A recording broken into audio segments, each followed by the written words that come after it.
آپ وہ ویڈیو دیکھ سکتے ہیں جو میرے ساتھ واقعہ پیش آیا. ویڈیو موجود ہے.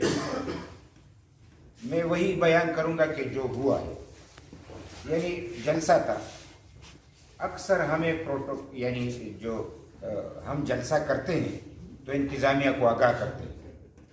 انتظامیہ پھر ہمیں یعنی وہ کیا ہے سیکیورٹی دیتی ہے. اپنی گاڑی یعنی ہمیں جو پروٹوکول کے حوالے سے بات ہے وہ بھی دیتے ہیں.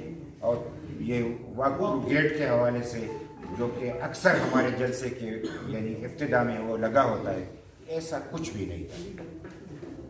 میں تو اول سوال تو یہ ہے کہ کیا کورٹ کا انتظامیہ بالکل مکمل آزاد ہے یا اس کو کسی نے کہا تھا؟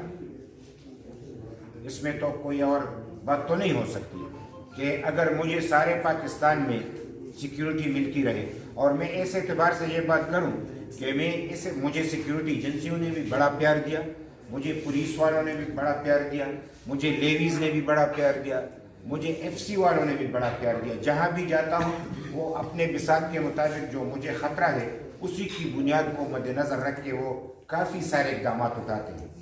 نہ جانے اسپیسیفک کورٹ کے انتظامیہ کی میں اس کیس میں بات کروں گا کہ کیوں انہوں نے یہ یعنی بے احتیاطی برتی اور انہوں نے کوئی اقدام نہیں اٹھایا.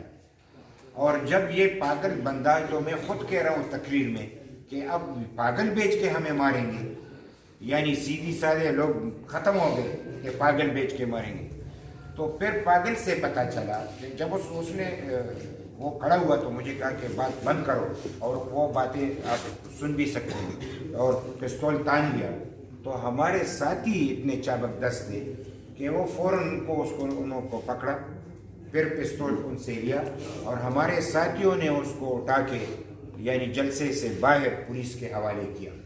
اس میں لیویز والے نے نہیں پکڑا, وہ جھوٹ بول رہے ہیں, ہمارے ساتھیوں نے پکڑا. پھر یہ کہہ رہے ہیں کہ پستول نقلی تھا. پھر ہمارے صدر اعجاز وہاں پہ جو کہ ملکنڈ کے صدر ہیں, اس نے اس سے پستول لیا. اسی پستول میں جو کہ یعنی جاجر جس کو کہتے ہیں میگزین وہ بھی تھا, اور اسی میں یعنی گولی بھی تھی, اور وہ سب کے سب اس نے اس سے نکالا اور پھر اسی پستول کو انتظامیہ کے حوالے کیا. اب انتظامیہ کیا ڈرامہ رچاتے, اور ہم میں ارادتاً میں نے یہاں پہ عمران